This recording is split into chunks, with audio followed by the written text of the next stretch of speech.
Welcome to another edition of Tarun's Thoughts. My name's Tarun Shetty. These are my thoughts. I'm in Sarasota right now. I'm doing my friend's podcast. I rarely say yes to podcast, but he's a good friend of mine, so I said yes.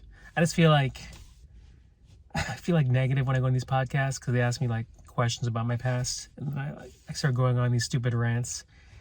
But today I was like, all right, you know what? This is a good spiritual exercise for me. I don't have to be negative. You know, the past is the past. In fact, here's a great story. I was actually driving to the Tampa Improv yesterday to the open mic, right? I'm not trying to deny this because I'm trying to get up. And I was driving there and I was like just pissed off. And I was like, fuck, I hate these dumb mics. Like, I don't want to do this. I don't want to waste my time. Like, I can headline shows, but I'm not getting like shows out here because, you know, I'm still not like in the market out here. I haven't been here long enough and I'm not like a name out here in Florida. And I literally pulled up on the side of the road or in a parking lot. And I was like, let me just meditate and just think about this. After an hour, I realized, you know what? It's not even about like the open mics. Yeah, it's a waste of time. And it's up to me to like really, you know, figure out how to, you know, break out of this and hustle.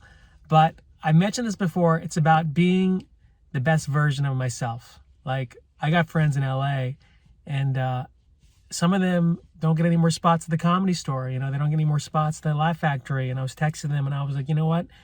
In our careers, we've been doing it so long, like 20 plus years. There are times you get the best spots at the clubs, you know, Saturday night spots, Friday night spots. And then there are years where you don't get any spots and you have to hustle.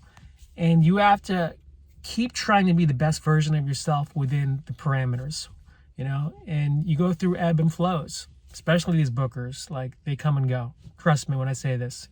Any young comedians watching this, they come and go. I can't tell you how many times like a guy has loved me, then the new booker hates me, then another person comes in and they love me.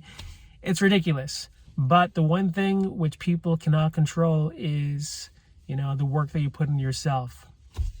You know, for me, it's my stand-up. For me, it's my scripts. For me, it's continuous development while trying not to let, you know, the insanity bleed into my mind, because then if you self-implode, then the ship goes down.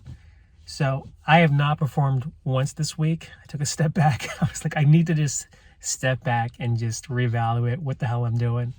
I'm going to come back to LA in a month. I got some shows lined up. Thank God I got some great shows lined up. But here in Florida, you know, I'm just living on the edge, which is what I guess it's supposed to be right now in my life. You know, you just roll with what happens and you kind of just accept it. You know, you fight, but there's only so much you can do. So for me right now, I'm going to do this podcast. Maybe this podcast will blow up.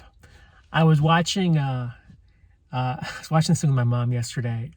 It was like some ABC News special on the Kardashians.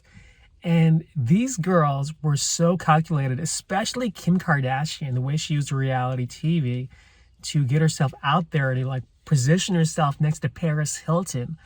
Like, you know, I tried to do that with reality TV when I was in Hollywood. I was on this Fox show, and then people don't know I was developing this other show with the creators of The Real Housewives.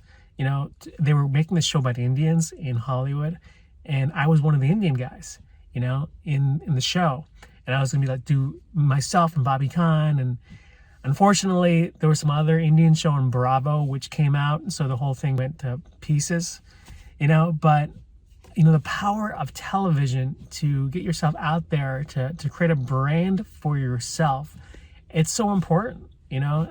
Like once you have a brand, you can use that in different ways, different capacities to accentuate other parts of your business. You know, I could sell books, I could do my stand-up. And sometimes for me in Florida, it's frustrating because I don't know how to do that. And I don't know how to do that without the power of television, without doing commercials. Like, you know, I'm doing all this social media stuff. I'm sure you guys see this. And I'm trying, but it's very frustrating because, you know, you don't see the answers. It's like you're walking through a tunnel and you can't see anything in front of you. You're just like living on faith. It's a hard thing. It's hard to deal with as an artist. For those of you who are still listening to this long-winded rant in my in my mom's minivan right now. But hey, life is what it is. Hope you guys have a great day. Thanks for listening. Take care. See ya.